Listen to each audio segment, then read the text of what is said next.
L'autre chose, je l'ai déjà dit, il faut tester chaque jour. Troisième chose, c'est le networking. Donc, comme je vous disais, si vous n'êtes pas encore dans le groupe, vous allez voir l'assistante tout à l'heure. Elle va vous intégrer dans le groupe pour que vous puissiez voir les autres participants à la formation. Que vous puissiez comprendre quel est le secteur d'activité des autres, que vous puissiez entrer en contact avec les autres. Vous qui avez l'opportunité d'être là physiquement, vous pouvez rencontrer d'autres membres de la Startup Academy. Je vous ai parlé de Rutherford tout à l'heure, je vous ai parlé de Sorel, je vous ai parlé de beaucoup d'autres. Et tout au long de la formation, je vais vous présenter les autres. Vous pouvez les rencontrer, vous pouvez discuter avec eux, vous pouvez apprendre d'eux, en plus de ce qu'on voit pendant les modules. C'est ça qui va vous permettre de développer votre réseau et de développer votre networking qui vous permet de saisir des opportunités.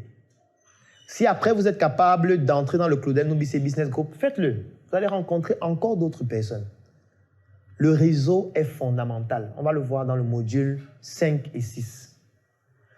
Et après le networking, c'est d'assister aux événements, bien évidemment. À la Startup Academy, il y a des événements chaque semaine. Il y a des talks, il y a des messes entrepreneuriales, il y a des ateliers. Ne manquez aucune occasion d'assister à ces événements, quand vous pouvez. Les événements se déroulent ici, chaque semaine, au siège de Douala, chaque semaine, au siège de Tian, chaque semaine, et même au siège d'Abidjan, en Côte d'Ivoire, chaque semaine. Donc, il vous suffit juste d'aller sur nos plateformes en ligne, comme la page Facebook de la Startup Academy, et vous allez voir le programme des événements de la semaine. Et quand vous pouvez, n'hésitez pas à être là. Ça va vous permettre d'apprendre davantage. Ça va vous permettre de construire davantage votre réseau. Parce qu'à la fin de cette formation, vous devez avoir minimum 500 nouveaux numéros dans votre téléphone. Minimum. Ça, c'est pour les plus médiocres. 500 nouveaux numéros dans votre téléphone à la fin de cette formation. Oui.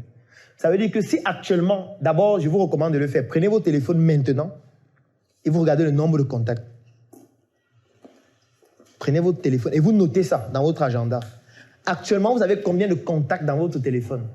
Si vous avez 100 contacts dans votre téléphone actuellement, à la fin de cette formation, vous devez en avoir au moins 600. Au moins.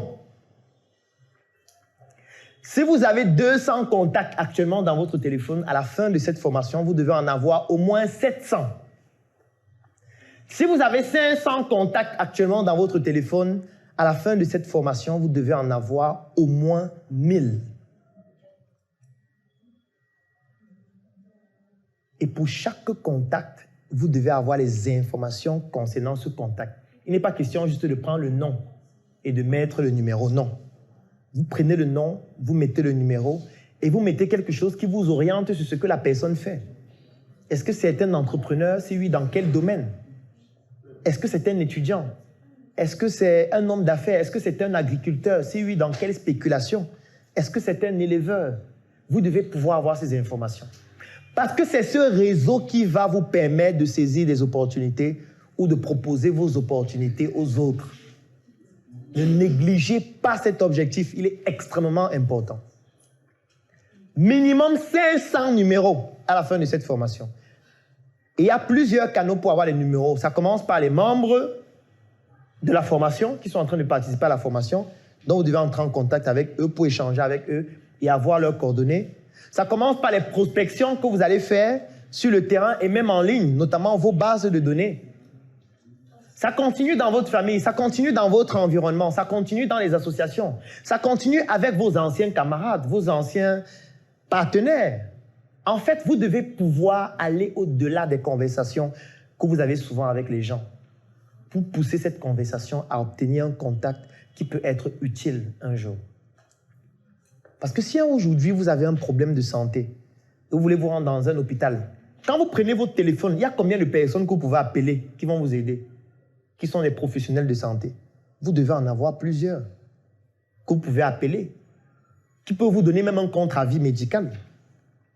Si aujourd'hui vous avez un problème aux impôts et on vient vous faire un redressement, vous avez combien de personnes que vous pouvez appeler dans votre téléphone qui peuvent vous aider, qui peuvent plaider pour vous? Si aujourd'hui on vous arrête, on vous enferme dans un commissariat, il y a combien de personnes dans votre téléphone que vous pouvez appeler, qui peuvent intervenir? C'est de ça qu'il s'agit. Parce qu'à tout moment, ce type de problème peut vous arriver. Et si vous n'avez pas suffisamment de contacts qui peuvent intervenir, ça devient un problème sérieux.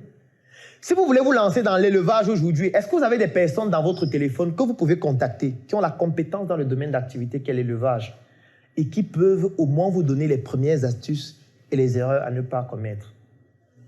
C'est à ça que c'est ces numéros. Ce n'est pas juste pour dire j'ai déjà 1000 numéros dans mon téléphone.